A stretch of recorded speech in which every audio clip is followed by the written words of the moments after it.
ยาวแฮง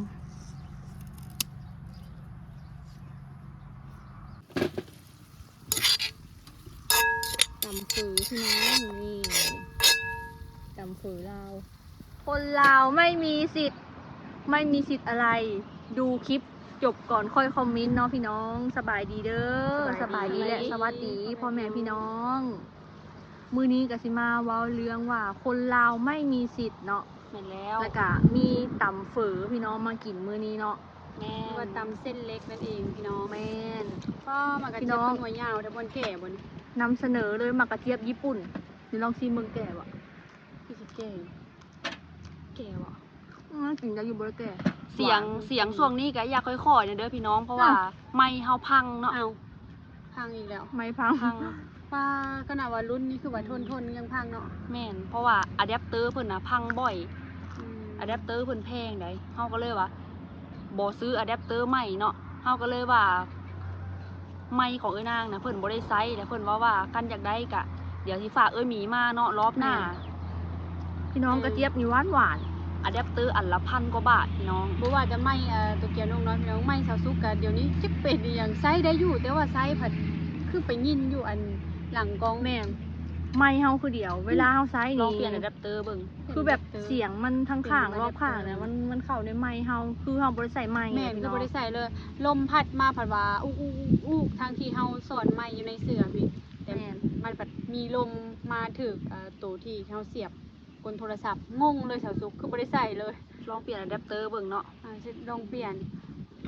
เว้าเรื่องคนลาวบ่มีสิทธิ์เนาะพี่น้องเฮาก็สิมาเว้ากันเลยยันพี่น้อง FC เข้าใจผิดเนาะ แม่น ก็คือเอาให้ตัวเกียวเอาเลย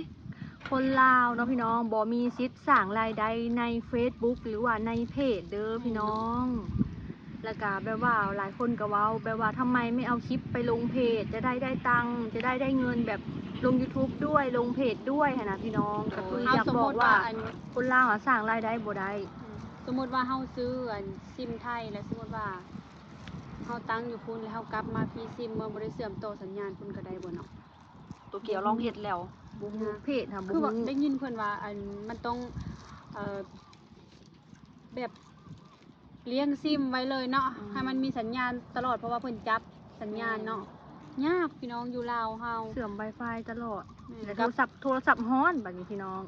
น้องตะเกียวเคยแล้วซื้อซิมไทยมาแล้วเสื่อม Wi-Fi แหละปักตะกร้า TikTok หั่นนะให้แบบว่าสร้างรายได้แต่ว่ามันก็บ่ไหวหากก็ได้8 บาทเงินนะพี่น้องก็หากก็ขายได้แบบแม่นหากก็ขายสินค้าได้2อย่างเนาะแบบว่าคนมากดซื้อในที่ว่าเขาปักตะกร้าหั่นนะ บัตรเน็ตผัดเสียไปกว่า8 บาทแล้วรายได้หาก็ได้8 บาทพี่น้อง แล้วก็คนลาวน่ะบ่มีสิทธิ์สร้างรายได้ใน TikTok คือคนไทยเด้อพี่น้องบ่สามารถสร้างรายได้ได้เสียดายพี่น้องเฮานะ เสียดายแล้ว แม่น เพราะว่าเฮานะมีรายได้แต่ทางเดียว แม่น ทางเดียวกับแบบตอนนี้ YouTube กับหลายคนเพิ่นก็ว่าคือสิล่มแล้วดูแล้ว แม่น YouTube ช่วงนี้ยอดวิวค่อนข้างที่จะดรอปแพงดรอปแล้วก็เงินบ่ค่อยขึ้นเนาะพี่น้อ ทุ ง กช่องเลยเลย แบบว่าสิว่าแล้วก็แบบพี่น้อง FC เพิ่นก็มีทางเลือกเด้แม่นแบบว่ามันจะมีโปรแกรม YouTube พรีเมียมเนาะ แม่น ส่วนหลายเพิ่นใช้พรีเมียม ใช้พรีเมียมแล้วมัน บ่มีโฆษณา มีโฆษณาขึ้น ในการเฮ็ดคลิปของเฮานะพี่น้อง ลง YouTube รายได้มาจากโฆษณา 100% เลยแม่นถ้าว่าพี่น้อง FC บ่ได้เบิ่งโฆษณาให้เนาะเฮาก็บ่ได้ค่าโฆษณา แล้วก็บ่ได้เงิน คือบ่ได้เงินจากในการลงคลิปเลยประมาณนี้พี่น้อง คือค่าโฆษณานี่ได้น้อยแฮงพี่น้องแบบ1 วิวนี่ตีเป็นเงิน1 บาทบ่ได้1 วิวนี่แบบเพื่อสิได้1 บาทนี่แบบต้องหลายวิวอีหลี แล้วก็กับอีกอย่างเนาะพี่น้องคืออยู่ลาวน่ะเฮ็ด YouTube ก็บ่คืออยู่ไทยเด้เพราะว่ามันจะเสียแบบว่าภาษีนะพี่น้อง ภาษี 30%เสียภาษีหลายเนาะ แม่ว่าได้100 บาทก็เสียภาษี30 บาท แม่น ได้1,000 บาทก็เสียภาษี300 บาท นี่แหละพี่น้อง ชาวซุกไลเบิ่งคือมันเกิน300เลยพี่น้อง คือบางคน 300 บาท แม่น บางคนเพิ่นว่าโอ้ยว่าเฮ็ด YouTube คือสิได้เงินหลายเนาะคือสิมีเงินมีคำเนาะว่าพี่น้องเฮาน่ะซ้ำเฮ็ดเสียภาษี 30% ซื่อๆได้พี่น้องแบบว่ามันบ่ได้หลายคืออยู่ไทยเด้เราอยู่ไทยนะเพิ่นเสีย 5% แม่นบ่แต่ว่าอยู่ลาวนี่เสีย 30% คืออยู่ไทยเนาะภาษีเวลาเข้าไปกรอกมันสิมีบอลให้กด5%เนาะคือได้อัน1,000 บาทก็เสีย50 บาท แบบนี้มันก็ เพราะ ไท ว่าย ห ห ยั ลาง ยเนาะ เพราะว่าอย่างคนลาวจึงเสีย 30%พี่น้อง เพราะว่าลาวบ่มีสนธิสัญญากับต่างประเทศที่ว่าอันให้อันเสีย 5% นะบ่มีสนธิสัญญาบ่ได้ทำสัญญากันกับประเทศลาวก็เลยเฮ็ดให้ประเทศลาวนะบ่สามารถเสีย 5% ได้ต้องเสียแบบเต็มเลยเป็น 30% อยู่ไทยนะมีบริษัท YouTube ได้ แม่นเพราะว่าเพิ่นอัน แม่น เซ็นสนธิสัญญาเด้กับต่างประเทศเฮ็ด YouTube แต่ว่าอยู่ลาวยังบ่มีหั้นนะพี่น้อง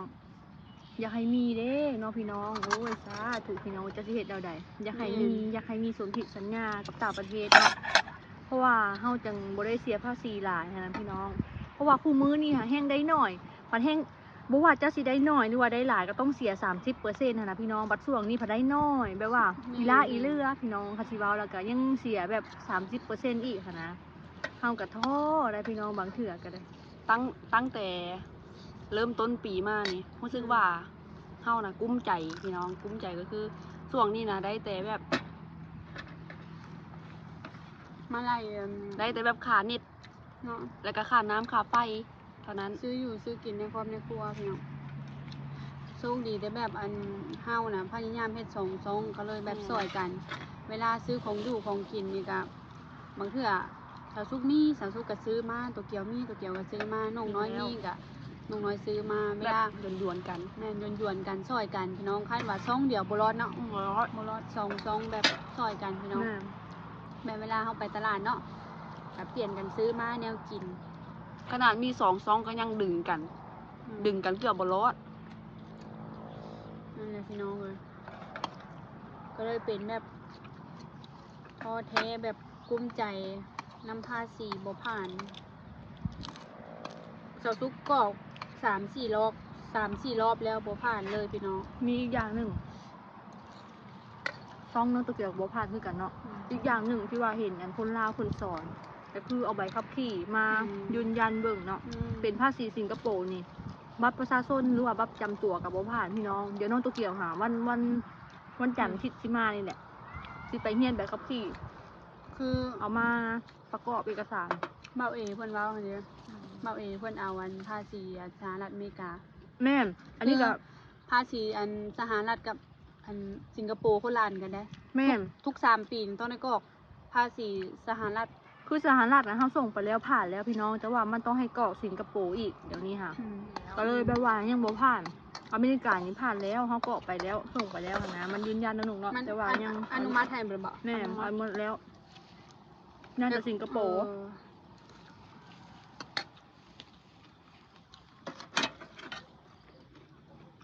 หรือว่าเพื่อเฮ็ดคืออยู่ไทยอีกหรือบ่พี่น้องเลย แบบนั้น คืออยู่ไทยค่ะ เสียไปว่าเฮาเสียภาษีใน YouTube นี่แล้วเนาะสมมุติว่าเราเสีย 30%แล้วบัดนี้นะเฮาต้องไปขอคืออยู่ไทยไปขอเอกสารอัน จากเพิ่นเอิ้นอีหยังสัมภากรภาษีอะนะ แต่ว่า แล้วเฮาต้องเสียให้เพิ่นอีกหั้นนะพี่น้อง อืม เฮาย้านแต่แบบนั้นเดี๋ยวนี้ค่ะเพราะว่ารายได้เฮาก็บ่ได้หลายหั้นนะย้านไปเสียหมองหันอีกจัก10%หั้นนะเฮาละคิดแบบนี้พี่น้องก็เลยว่าสิไปลองเรียนใบขับขี่ก่อนเรียนใบขับขี่ประมาณเท่าใดลงน้อยเป็นเงินบาท1,800,000พี่น้องใบขับ 3,000 ขี่ประมาณ 3,000 บาทเนาะโนโตเกียวก็เลยว่าตัดสินใจว่าสิไปเรียนใบขับขี่ก่อนแล้วก็สิเอามาประกอบเบิ่งถ้าบ่ได้ก็จำเป็นต้องไปสรรพากรนั่นแหละหรือว่าภาษีของลาวเนาะแต่ว่าโนโตเกียวก็บ่กล้าไปได้พี่น้อง ลาว เลย เฮาเคยมีคนไปเขาเจ้าเฮ็ดแล้วบ่แบบ บ่ฮู้บ่เห็นมีไผเว้า นั่นแหละ เลย ก็เลยว่า บ่เฝ้าไปนะยังบ่มีเงินจ่าย บ่เคยมีไผเว้า ก็เลยบ่อยากกล้าไปยันเสียแบบว่าจะสิว่าแบบใดบ่ไปพี่น้องเลยบ่อยากไป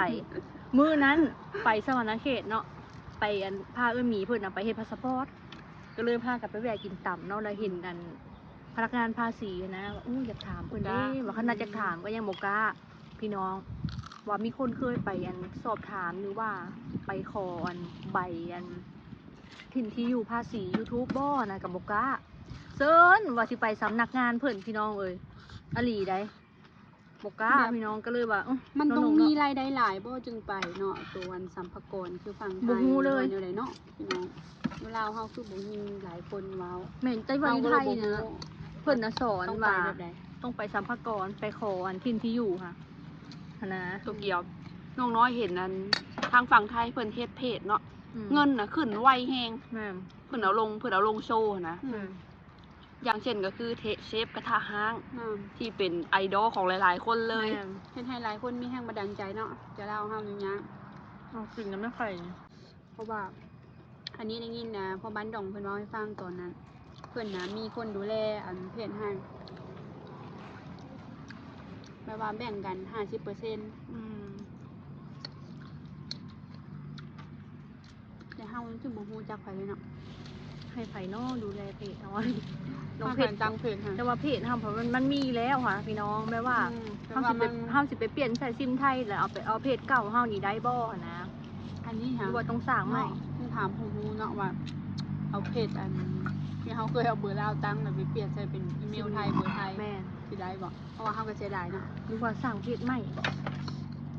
ให้หลานที่ว่าเป็นคนไทยดูแลให้บอกพี่น้อง น้องเชื่อก ฎของเพจก็หลายแล้วมันบ่แม่นมันเฮ็ดได้ง่ายๆเลยกับต้องค่อยๆศึกษาไปเนาะ น้องเชื่อเกือบเฉดเดียวกันเนาะฟ้าทะเล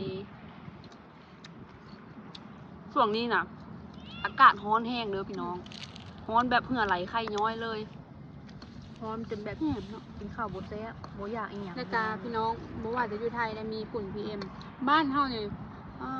คือกัน เพิ่นประกาศแล้วอยู่ลาวค่ะคุณพี่เอ็มจะมีพี่น้อง สลัวแบบฟ้ามืดม่นแม่งไปทางไหนก็แบบฝุ่นควันหลาย มาเด้อพี่น้องกินตามลืมส่วน ชาวซุกเอามักกินผักคะเท่าใดพี่น้องอีกฝั่งไม่หนู ลุงน้อยคือบลวกเลยผักคะว่าสิบอกว่าคือบ่ได้กินอันลวกผักคะแล้วว่ะลุงน้อยลวกแล้วค่ะว่ะลวกเอามันกินจะบ่แห้งหนูเจ้าหน้าแต่ตอนยังน้อยค่ะแม่เพิ่นปลูกค่ะมีแต่เก็บมาลวกกินนะพี่น้องแบบว่าลวกกินกับป่นกับแจ่วย อดใหญ่ข้างเนาะใหม่คนปลูกสมัยตะกี้จะได้เก็บไปขาย มันน่าจะคนละพันธุ์กับอันนี้ แม่ปลูกผักเน่าหอม แต่ แต่ ว่า ว่าอันนี้เป็นพันธุ์แบบบ่หอมขับอะไร มี2,000ตัวนั้นมันสิก้านแบบเขียวเขียวเข้มกว่านี้นะเขียวออกดำๆนี่แหละ ไปเอามาซ้ำดีปะเนื้อประโจมย่ามนี่แหละเพิ่นเอามาซ้ำมาเพื่อเอามาตัดแล้วก็ลงถุงดำแล้วก็เฟืองคลุมเอาไว้ในห่ม ตอนนั้นเห็นเราตัดมันสิกลมแล้วบ่จ๊ะ ไปขออันประโจมนี่ก่อน ห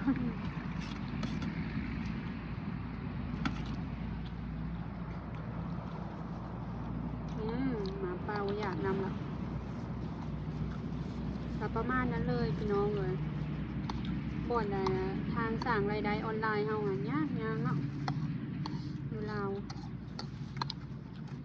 มีไทยลินติ๊กต็อกก็ได้เงินโอ้ยพี่น้องเลยแบบว่าปักตะกร้าบ่ขายของนู่นนี่นั่นได้เงิน แม่ พอเกิดถ่ายคลิปซื่อๆก็ยังได้เงินบ่ได้รีวิวอหย่างก็ได้เงินโอ้ยว่ะ เมื่อเป็นไลฟ์สดเด้อ แม่นบัดนี้ กดสติ๊กเกอร์ ขั้นดังแล้วก็มีคนจ้างก็ได้เงิน โอ้ยมีแต่แนวได้เงินพี่น้องเลย หนังไลฟ์สดบดคืนเนาะคันเฮาได้แบบนะขอบตาดำก็ยามันพี่น้องเลย แต่ว่าไปอันพุ่นแล้วค่ะ TikTok เฮาน่ะคือเป็นไทยเลยนะคะเฮาเปลี่ยนจริง มี ไท อั ย น แต่ มีตะกร้านำ เดี๋ยวสิลองอันไลฟ์สดเบิ่งก่อนเด้อพี่น้อง ไปรอบหน้าว่าสิไลฟ์สดเท่าใดบัดคือว่าสัญญาณบ่แห้ง เน็ตที่อันเติมไปนะ190 บาทนะช้าพี่น้อง มันต้องเติมมันเท่าไหร่ก็290ปุ๊บถึงไป ทุกวันเราก็ให้เรา ถ้ามีเติมให้ 7 เก็บมือค่ะ ของอันวันทุกคนเนี่ยอืม ทำอิตาใหญ่ก็ท้องก็หน่อยโพดว่าซั่น ดีจริง กินอันนี้แล้วก็ไปกินข้าวกับมังม่วงนี่ ไปย้อนเบิ่งคลิปอันสมัยตะกี้นะพี่น้องกินคลิปแบบ3 คนแบบนี้แหละเข้าไปเบิ่งนะผอมก็นี่เยอะเลยแต่ แต่ตอนนี้ก็รู้สึกว่าผอมลงเนาะเพราะว่าช่วงนี้นะบ่ค่อยกินข้าวง่าย บุกินข้าวเที่ยงพี่น้อง พยายามแบบบ่อยากกินข้าวเที่ยงเนาะกินแบบ ประหยัด ห้องท้อง รายได้ไม่เยอะพี่น้องประหยัด เมื่อมันก็คือว่าดีต่อสุขภาพแม่นเนาะเพิ่นว่า แม่น เนาะกับพอเฮ็ดไป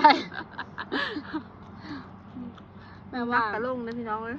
คนสอนมาคือว่าเฮ็ดให้ร่างกายหิวแน่ว่าซั่นมันจึงแบบดีต่อสุขภาพว่าซั่น มันจะไปฆ่าเซลล์ที่บดีในร่างกายเรา แต่ท้องน่ะห้องโกกเลยเด้พี่น้อง